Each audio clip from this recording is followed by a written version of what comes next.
अब आइए पूर्व औद्योगिक समाज। पूर्व औद्योगिक समाज में 2-3 फैक्ट हैं। पूर्व औद्योगिक समाज की अवधारणा किसने दी? सेंट साइमन ने। ये पूर्व औद्योगिक समाज कौन समाज थे? जो औद्योगिकरण से पहले के समाज, पहले की जो व्यवस्था है। एक शब्द है पूर्व औद्योगिक नगर, तो वो नगर जो है जोबर्ग ने दिया है, पूर्व औद्योगिक नगर। पूर्व औद्योगिक समाज सेंट साइमन का। पूर्व औद्योगिक समाज कृषि पर आधारित समाज होता है। इस प्रकार के समाजों में आदिम परंपरागत और कृषक समाजों को शामिल किया जा सकता है। सामुदायिक भावना, समरूपता, होमोजेनिटी इसकी विशेषताएं हैं। हेनरी मैन के अनुसार इस प्रकार के समाज संविदा, कॉन्ट्रैक्ट पर आधारित होते हैं तथा वस्तु विनिमय प्रणाली विनिमय का आधार होती है। वस्तु विनिमय का मतलब है कि सामान के बदले सामान, goods for goods, service for service. यजमानी प्रथा और वस्तु विनिमय प्रथा में थोड़ा सा अंतर होता है।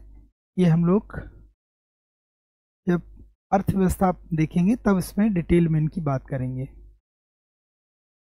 स्पेंसर ने पूर्व औद्योगिक समाज को सैनिक समाज का, मिलिटेंट सोसाइटी कहा। तो औद्योगिकरण से पूर्व के समाज की बात है। 2-3 फैक्ट यहां से पूछे जाते हैं। अब आइए औद्योगिक समाज। तो औद्योगिक समाज आप जानते हैं कि वो समाज जो औद्योगिकरण के पश्चात जब नई नई टेक्नोलॉजी आई, इंग्लैंड की औद्योगिक क्रांति 1740-45 के आसपास शुरू हुई, काफ़ी लंबे तक समय तक रही।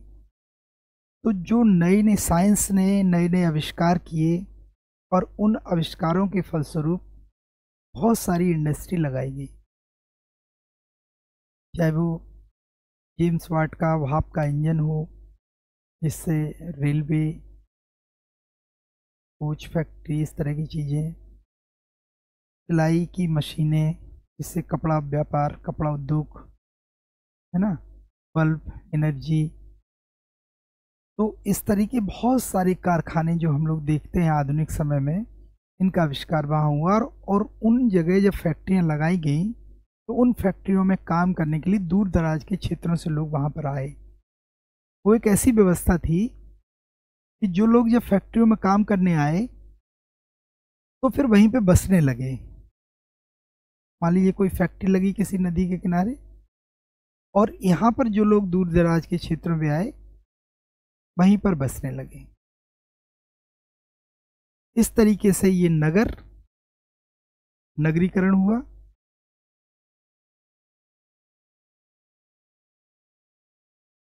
नगरीकरण का मतलब क्या है?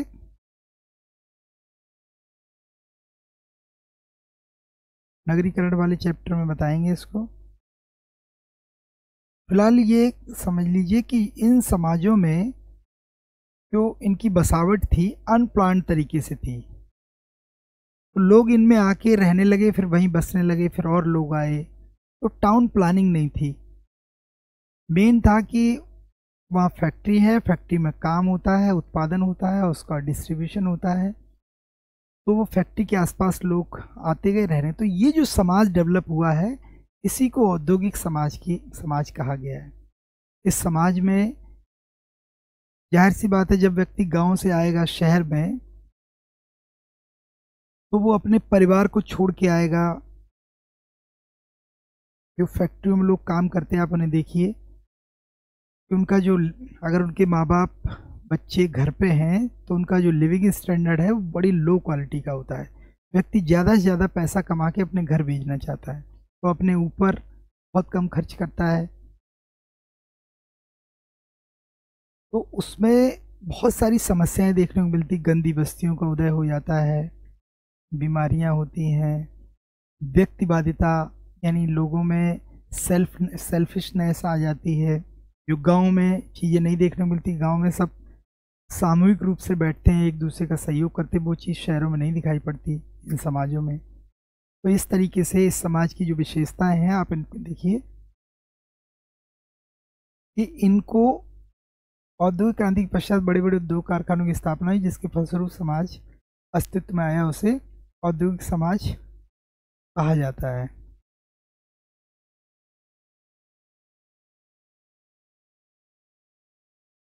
औद्योगिक समाज औद्योगिक रूप से विकसित समाजों को कहा जाता है। ऐसे समाजों में कृषि की अपेक्षा उद्योगों को प्राथमिकता दी जाती है।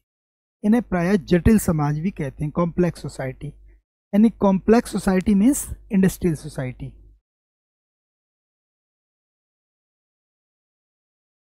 भारत में इसकी शुरुआत 1850 में हुई, जब बम्बई में एक सूती कपड़ा मिल की स्थापना हुई।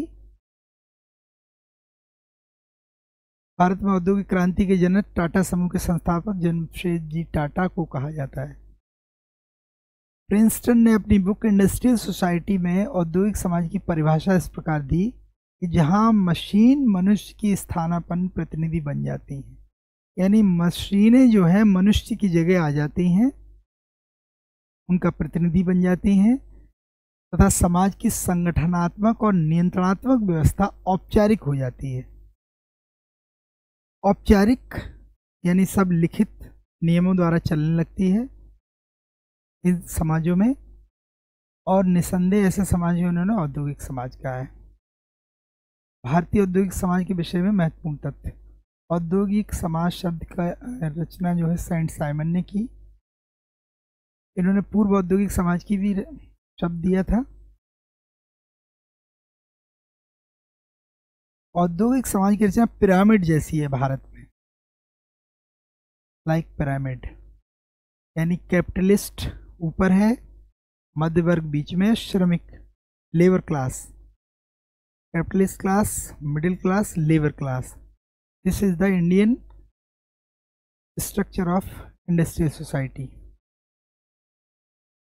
औद्योगिक समाज को मध्य वर्ग, नियो क्लास का है, नया वर्ग, नॉट मध्य वर्ग।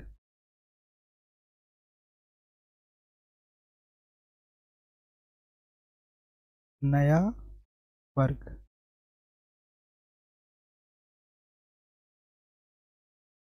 इसकी विशेषताएं।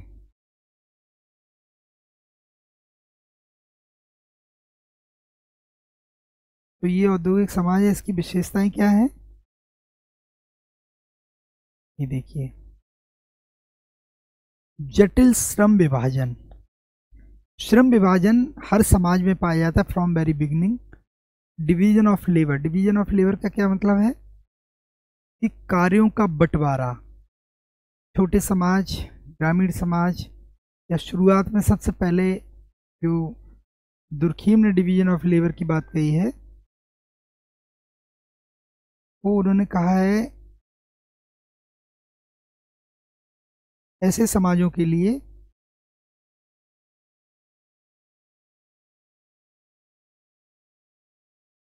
यहाँ पर सरल, उसमें उन्होंने बांटा उसको, रुंटा जनजाति का अध्ययन किया था।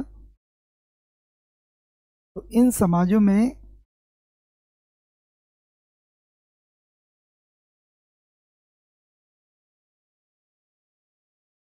महिलाएं घर का काम करेंगी, बच्चे कोई काम नहीं करेंगे, जो ताकतवर लोग बाहर से शिकार करके लाएंगे, है ना, बुजुर्ग कोई काम नहीं करेंगे, घर की देखभाल करेंगे। इस तरह से सरल प्रकृति का डिवीजन ऑफ लेबर था। कृषक समाजों में थोड़ा सा और डिवीजन ऑफ लेबर बढ़ा, जनजाति समाजों में थोड़ा सा दूसरे टाइप का, लेकिन ओवरऑल जो डिवीजन ऑफ लेबर है वो लोगों की आवश्यकता और उनकी क्षमता के अनुसार था। अब यही डिवीजन ऑफ लेबर औद्योगिक समाज में थोड़ा कॉम्प्लेक्स टाइप का हो गया है। यहाँ पर व्यवसाय, यहाँ पर क्या है, कॉम्प्लेक्स से मतलब क्या है कि थोड़ा स्पेशलाइजेशन होने लगा है। जैसे एक ही काम कई लोग मिलके करते हैं, और जो व्यक्ति की योग्यता होगी उसको उसी हिसाब से काम मिलेगा। तो योग्यता आधारित डिवीजन ऑफ लेबर, ये ऑक्यूपेशनलिज्म इज डोमिनेंट, यहाँ व्यवसाय प्रधान होता है। स्तरीकरण पाया जाता है स्तरीकरण पाया जाता है। देखिए यहाँ तो कंफर्म स्तरीकरण पाया जाता है। कृषक समाज में स्तरीकरण की शुरुआत हो जाती है। अगर आए कि निम्न में से किन समाज में स्तरीकरण नहीं पाया जाता है? Absence of stratification, that is only tribal society. इस तरीके की शुरुआत कहाँ होती है? एग्रेरियन सोसाइटी में। स्पष्ट रूप से कहाँ जटिल कहाँ होता है? यहाँ होता है। इससे आगे वाले समझ में और ज़्यादा जटिल हो जाएगा, तो स्ट्रेटिफिकेशन पे नज़र रखिएगा। हेट्रोजेनिटी होती है यहाँ पर भी जाती है। हेट्रोजेनिटी का मतलब क्या है कि अलग अलग तरीके के लोग, मतलब देखने में भी अलग, बिहेवियर में अलग, रहन सहन में अलग, और लिविंग स्टैंडर्ड में अलग, और उनका क्लासिफिकेशन अलग।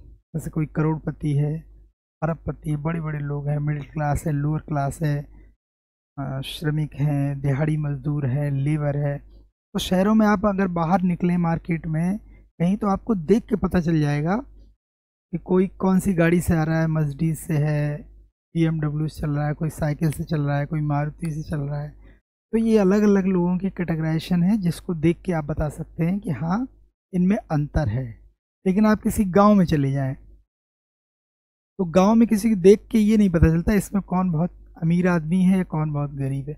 सब लगभग एक जैसे होते हैं, एक जैसे कपड़े पहने होते हैं, हाउसिंग पैटर्न भी लगभग एक जैसे होते हैं। तो इसीलिए गांव को, एक ट्राइबल सोसाइटी को एक होमोजीनियस सोसाइटी कहा गया है, एंड शहरी समाज जो है वो हेट्रोजीनियस होता है। सेकेंडरी रिलेशंस, प्राइमरी रिलेशन गांव में, ट्राइबल सोसाइटी में जितना समाज टूटा होगा वहाँ पर रिलेशनशिप जो है वो प्राइमरी रिलेशन होंगे, यहाँ पे सेकेंडरी हो जाएंगे। औपचारिक संबंध पाए जाते हैं, फॉर्मल रिलेशनशिप। गतिशीलता अधिक पाई जाती है, mobility is more common. Mobility क्या है कि एक स्थान से दूसरे स्थान को मूव करना। शहरों में जरूरत पड़ने पर आदमी दूसरे शहर भी जाता है, तेजी से मूव करता है, घर से निकल के दिन भर बाहर चलते रहते हैं, कहीं दूसरे शहर जा रहे हैं, सामान लाना है, प्रोडक्शन मार्केटिंग है, इन चीज़ों के लिए लोग डाइवर्ट होते हैं। तो उनका जो मूवमेंट है वो ज़्यादा है, उसको गतिशीलता कहते हैं, मोबिलिटी, है ना। शहरों में ज़्यादा है, गांव में कम है।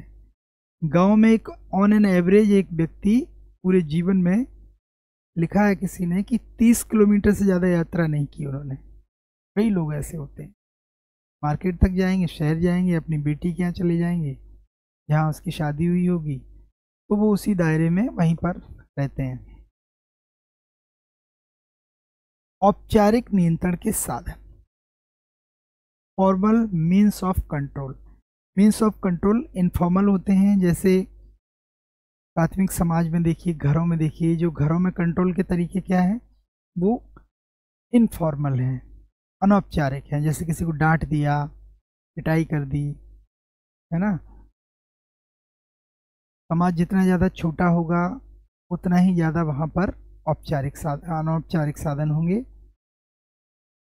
आप सब जानते ही हैं कि गांव में कैसे नियंत्रण किया जाता है। कोई भी किसी को डांट सकता है। अगर किसी का बच्चा गांव में मान लीजिए कहीं सिगरेट पीना चाहे, वो तो संभव ही नहीं है गांव का कोई भी व्यक्ति आके उसकी पिटाई कर देगा, तो उन्हें लगता है ये अपना ही है ना। शहर में कोई कहीं खड़े होके सिगरेट पिए, शराब पिए, किसी को कोई मतलब नहीं है। लेकिन जब वो कानून के दायरे में आते हैं तो कानून से ही काम होता है। अगर पुलिस को बुला लिया तो पुलिस अपनी कार्रवाई करेगी। तो ये है फॉर्मल मीन्स ऑफ कंट्रोल।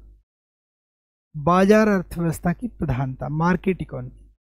वहाँ पर गांव में बाजार नहीं होते, बाजार कॉन्सेप्ट जो है वो शहरों में ही आया है। तो ये इनकी विशेषताएं हैं जो आपको ध्यान रखनी है। नेक्स्ट, पी गिलबर्ट ने औद्योगिक समाज की निम्नलिखित विशेषताओं की चर्चा अपनी पुस्तक फंडामेंटल ऑफ इंडस्ट्रियल सोसाइटी में की। क्या बताया इन्होंने?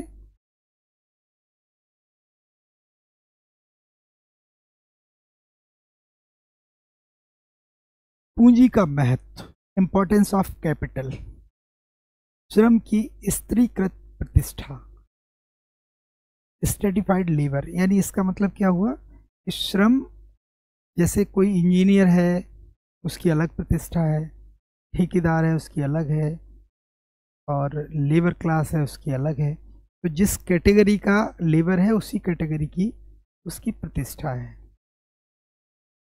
बुद्धि का श्रम की तुलना में अधिक महत्व, इंटेलिजेंस इज मोर इम्पोर्टेंट। शहरी समाज में जो इंटेलिजेंस है ये इम्पोर्टेंट है। गांव में जैसे कोई व्यक्ति, एक किसी घर में एक माँ के 4 बेटे हैं, एक खेत में काम कर रहा है, एक मान लीजिए आईएएस है, और एक इंजीनियर है, एक दूसरी नौकरी में है, और एक बिना पढ़ा लिखा है जो खेत में काम करता है। तो अगर गांव में घर में है तो माँ की नज़र में सब बराबर, सबकी बराबर प्रतिष्ठा है।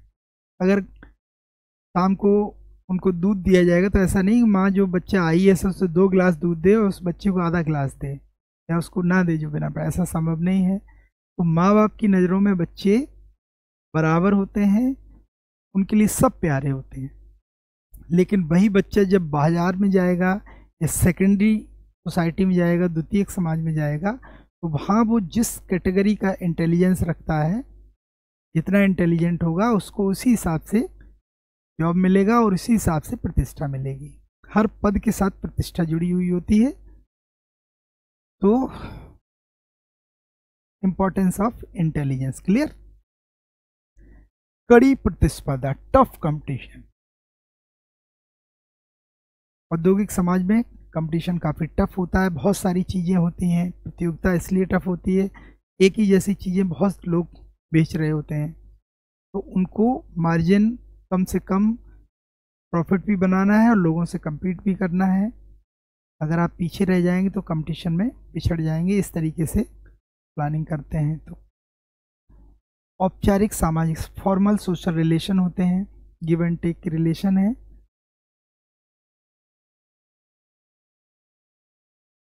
वर्ग व्यवस्था का उदय, ये इंपॉर्टेंट चीज है। Emergence of class system. Class system, caste system गांव में होता है, क्लास सिस्टम शहरों में होता है। तो क्लास, एक सवाल ये भी पूछा जाता है, जैसे आपसे ये पूछा जाएगा कि स्त्रीकरण की शुरुआत सबसे पहले कहाँ हुई, तो जवाब है कृषक समाज में।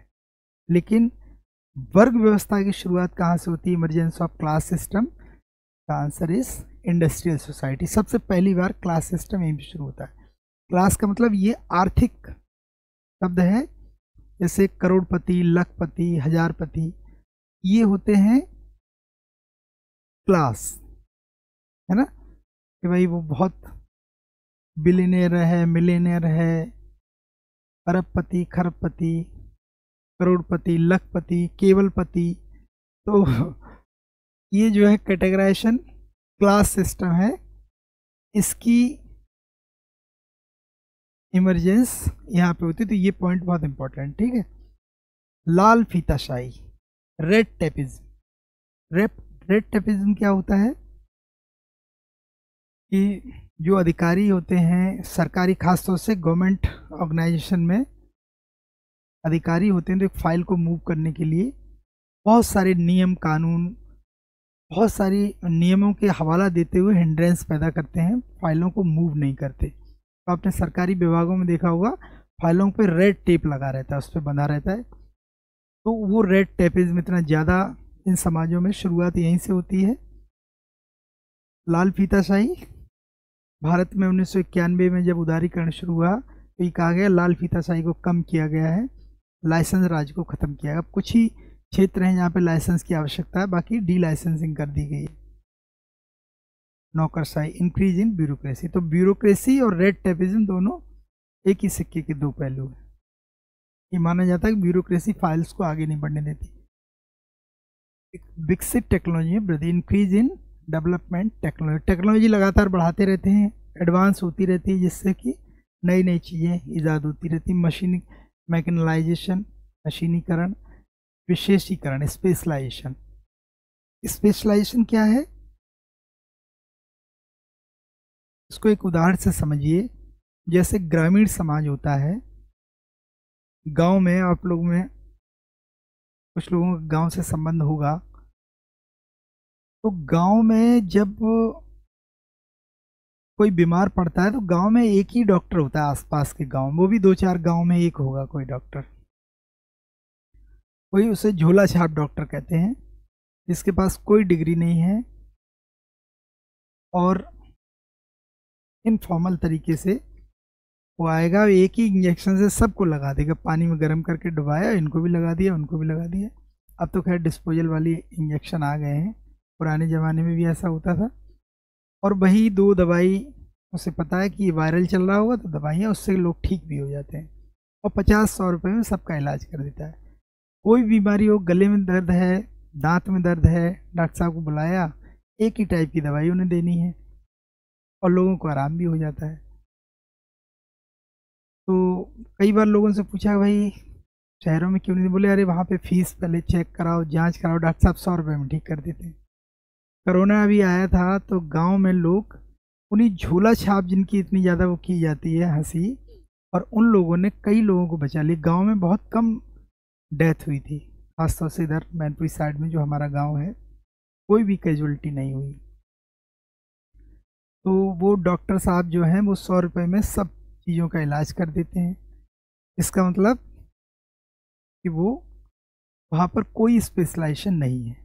अब आइए शहरों की तरफ, या आप दूसरा उदाहरण लीजिए कि जैसे मान लीजिए कहीं कस्बे में आप हैं, आपकी एक वहाँ पे साइकिल पंचर वाला है, अगर आपकी मोटरसाइकिल में कुछ खराबी तो वही आदमी वो भी देख लेगा, थोड़ा सा अपने आप को वो एडवांस कर लेता है, कार में भी थोड़ा सा देख लेता है, हवा हवा डाल देगा, पंचर बना देगा।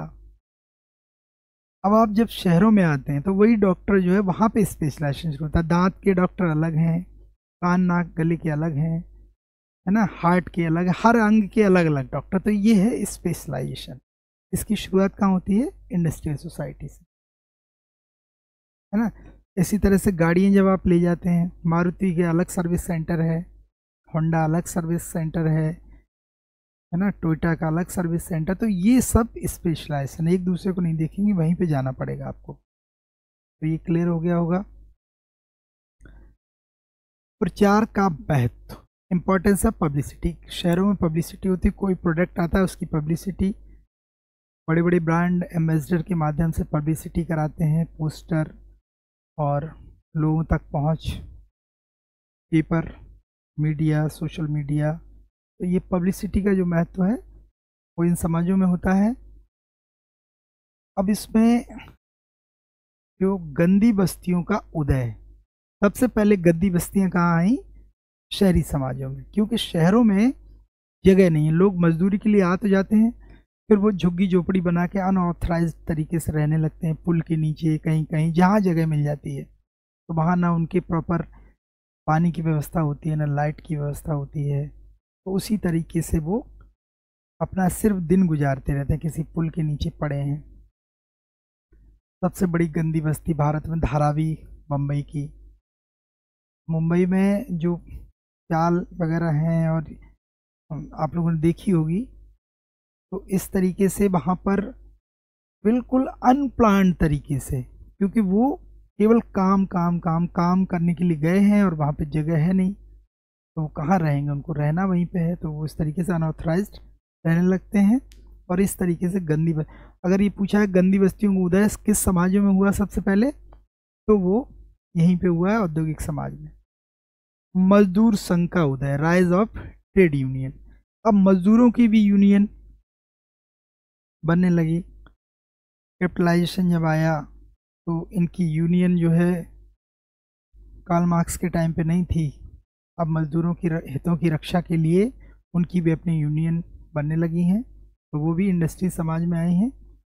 और काम करने की विशेषता, स्पेसिफिक वर्किंग कंडीशन, तो ये जो है औद्योगिक समाज की विशेषताएं हैं।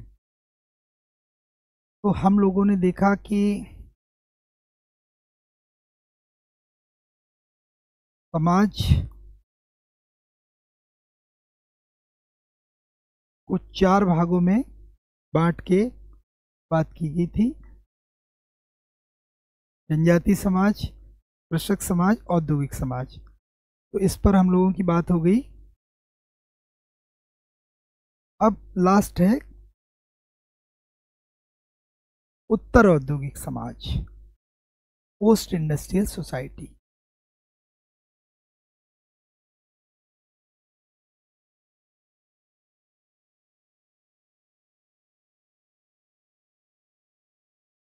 पोस्ट इंडस्ट्रियल सोसाइटी जो है, डेनियल वेल और एलन एलन टॉरेन।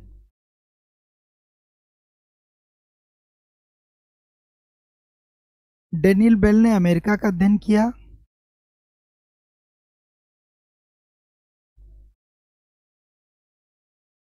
और एलन टॉरेन ने फ्रांस का अध्ययन किया।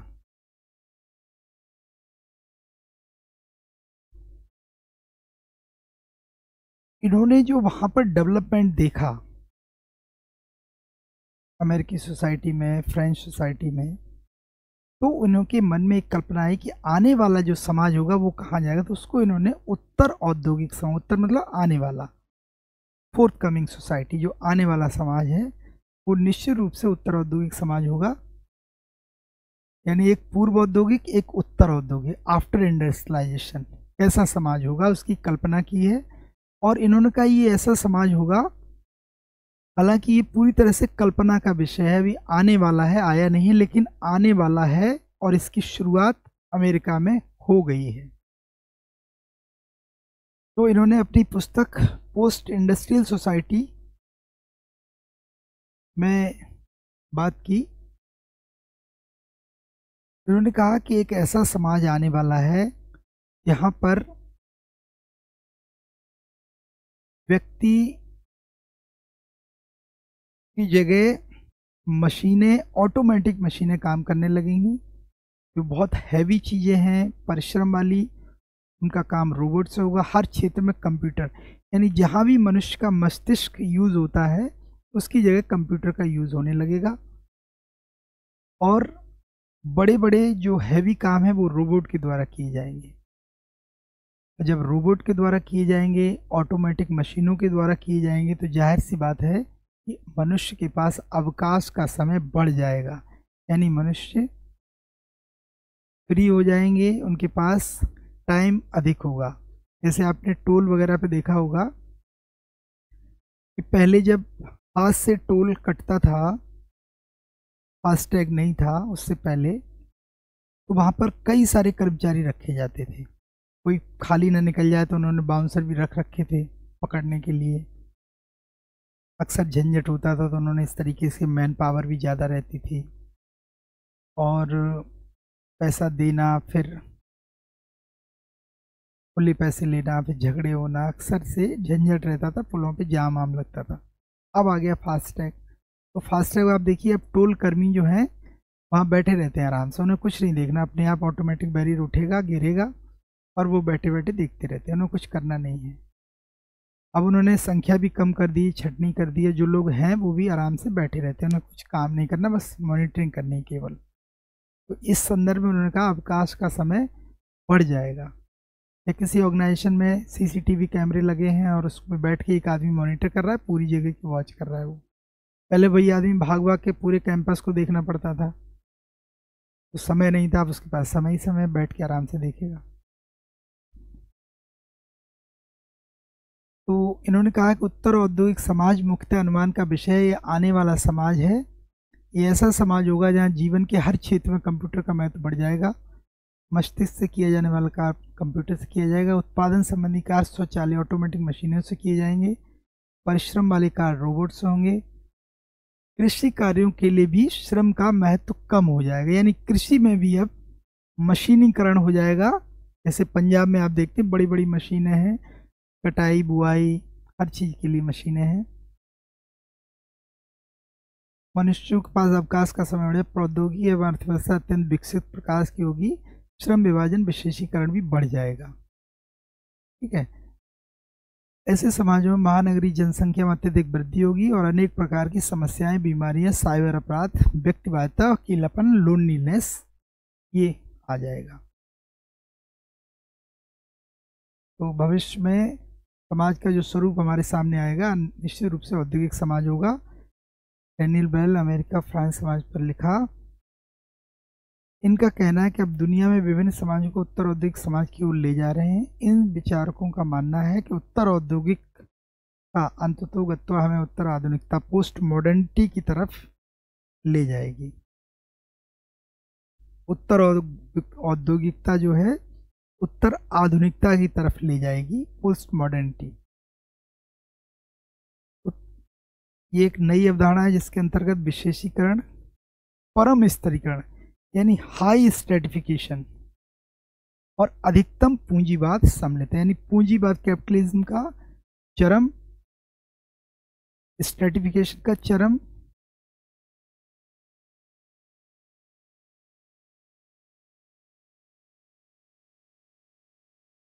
ठीक है। तो ये इन्होंने उत्तर औद्योगिक शब्द, यहां से क्वेश्चन बनता है, उत्तर औद्योगिक शब्द किसने दिया? तो उत्तर औद्योगिक शब्द जो है वो डेनियल वेल ने अपनी पुस्तक the coming of post industrial society, ये किताब 1971 में लिखी गई थी। ये ध्यान रखना, यहां से क्वेश्चन आएगा। इसके क्वेश्चन एक तो ये फैक्ट पूछा जाता है, किसने दी है अवधारणा? Daniel Bell. कहाँ का अध्ययन किया? अमेरिका का किया। और एलन टोरेन, उन्होंने फ्रांस का अध्ययन किया। लेकिन ये शब्द इन्होंने दिया अपनी किताब the coming of post industrial society. इसके बाद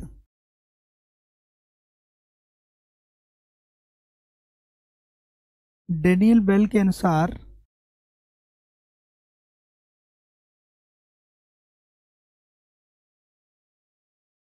ज्ञान का उत्पादन, वितरण, विस्तार उत्तर औद्योगिक समाज की मुख्य विशेषता है। डेनियल बेल के अनुसार क्या विशेषता है? ज्ञान का उत्पादन, प्रोडक्शन ऑफ नॉलेज, डिस्ट्रीब्यूशन का विस्तार यानी उसका डिस्ट्रीब्यूशन, वितरण और विस्तार यानी उसका व्यापक पैमाने पे फैलाव, ये इसकी विशेषता है। इसके केंद्र में जो है वो है नॉलेज, सेंटर में नॉलेज है, ज्ञान। एलन टोरेन ने उत्तर औद्योगिक समाज के लिए तकनीकी समाज शब्द का प्रयोग किया। ये भी फैक्ट में पूछा जाता है, किसने कहा? तकनीकी समाज, टेक्नोक्रेटिक सोसाइटी शब्द प्रयोग किया। उत्तर औद्योगिक समाज एक नए ज्ञान पर आधारित समाज है जिसमें वस्तुओं को उत्पादन करने वाली अर्थव्यवस्था के स्थान पर जन सेवा जुटाने वाली अर्थव्यवस्था पर ध्यान केंद्रित है। यानी सर्विस इकोनॉमी हो जाएगी इसमें। अनुमान का विषय है। अब इसकी विशेषताएं देखिए आप।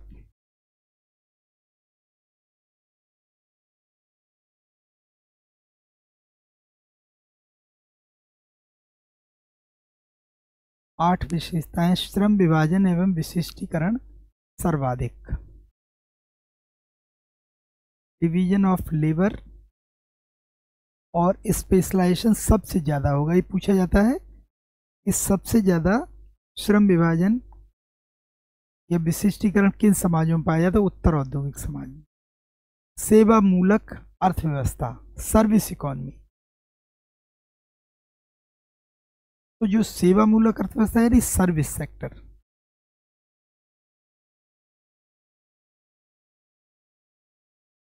सर्विस का मतलब क्या है कि इन समाजों में हर चीज़ ऑन कॉल, आपके घर पे या गाड़ी की सर्विस हो, किसी चीज़ की, आप देखते हैं तरह तरह की सर्विसेज आ गई हैं। तो इन्होंने पहले ही बता दिया था कि ये सेवा मूलक अर्थव्यवस्था होगी। आज अगर भारत का जीडीपी देखें उसमें सर्विस सेक्टर का योगदान सबसे ज़्यादा, सबसे बड़ा सर्विस सेक्टर है, फिर इंडस्ट्री, फिर एग्रीकल्चर। मनुष्य के पास अवकाश का समय बढ़ जाएगा। ये विशेषताएं ध्यान रखना, यहीं से क्वेश्चन आएगा। और इनमें से क्या है क्या नहीं है तो आपसे पूछेंगे, वो मिला के दे देंगे। कुछ उसमें जनजाति समाज की एक डाल देंगे, एक औद्योगिक समाज की, एक उत्तर औद्योगिक समाज की, है ना, और कृषक समाज की। तो आपको पहचानना होगा सबसे ज़्यादा जटिल विशिष्टीकरण यहीं पे होगा। और सेवा मूलक अर्थव्यवस्था होगी, व्यक्तिवादिता बढ़ जाएगी, इंडिविजुअलिज्म, यानी आदमी स्वार्थी बहुत ज़्यादा हो जाएगा, और उसके पास अवकाश का समय बढ़ जाएगा। हर क्षेत्र में कंप्यूटर का महत्व होगा, उत्पादन ऑटोमेटिक मशीनों से, परिश्रम साध्य कार्य रोबोट के द्वारा किए जाएंगे, अत्यधिक विकसित इकोनॉमी, एडवांस टेक्नोलॉजी और इकोनॉमी जो है काफ़ी विकसित होगी। अब इनकी समस्याएं देखिए, गंदी बस्तियों में वृद्धि हो जाएगी, जो स्लम्स हैं स्लम्स जिनका उदय हुआ था इंडस्ट्रियल सोसाइटी में, यहाँ पर इनमें वृद्धि हो जाएगी। भीड़ युक्त वातावरण होगा, चारों तरफ भीड़ ही भीड़ होगी। ये 1971 में बता दिया था, आज हम लगभग इन चीज़ों को देख रहे हैं। आप दिल्ली वगैरह में चले जाइए या विदेशों में जाइए तो आपको दिखाई पड़ेगा। अमेरिका वगैरह में तो जो रिसर्च हो रही है, एलन मस्क दुनिया के सबसे अमीर व्यक्ति, वो मंगल ग्रह पे जाने के लिए तैयारी कर रहे हैं अभी से, है ना। तो ये तो सोचा भी नहीं था, उसके आगे भी कंप्यूटर निकल गया। एआई टेक्नोलॉजी आ गई है, चैट जीपीटी आ गया है, इतना सारी चीज़ें आ गई हैं, हर जगह कंप्यूटर का। और नॉलेज, जिसके पास नॉलेज है वही पावरफुल माना जाएगा। इस समय सबसे पावरफुल एलन मस्क हैं। भीड़ युक्त वातावरण, कृत्रिमता में वृद्धि, हर चीज का नकलीपन। आप देखिए शहरों की जगह गांव में और शहरों में देखिए, यहाँ कोई चीज़ प्योर मिलने की गारंटी नहीं। दूध में भी मिलावट, खाने पीने की हर चीज़ में मिलावट, क्योंकि चीज़ें इतनी महंगी हैं। जो चीज़ जितनी ज़्यादा महंगी है उसमें उतनी ज़्यादा मिलावट होने की संभावना है। देशी घी सबसे ज़्यादा मिलावट, है ना। तो कृत्रिमता में वृद्धि, अपराध और बाल अपराध। अपराध, क्राइम, साइबर क्राइम, ये सब बढ़ने लगे हैं, बढ़ने लगेंगे उस समय उन्होंने कहा था। और आप देख सकते हैं पागलपन में वृद्धि, आदमी की जो मानसिक स्थिति है, मेंटल पीस खो देगा व्यक्ति भौतिकता के चक्कर में, और वो शांति सुकून से नहीं रह पाएगा। ये इनमें वृद्धि होगी। कुपोषण में वृद्धि,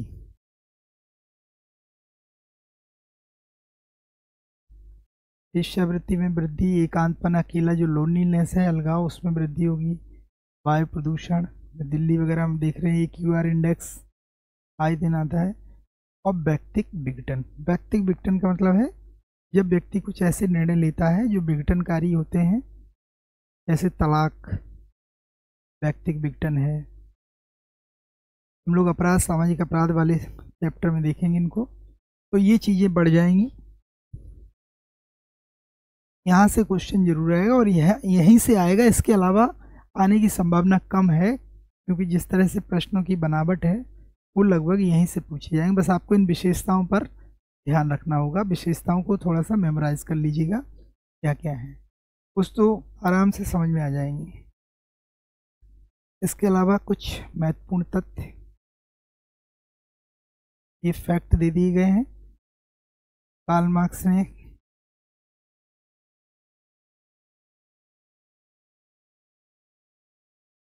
ये, इनका स्टेटमेंट काफ़ी अच्छा है।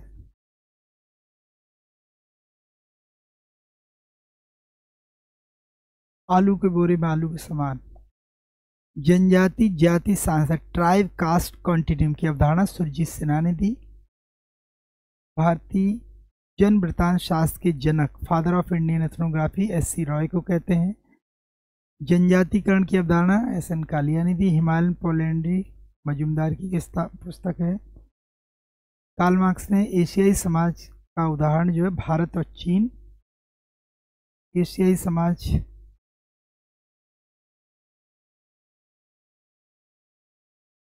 रूस, चीन, इसमें भारत भी है एशियाई समाज। भारत को एशियाई समाज का तथा रूस और चीन को समाजवादी समाज का उदाहरण माना।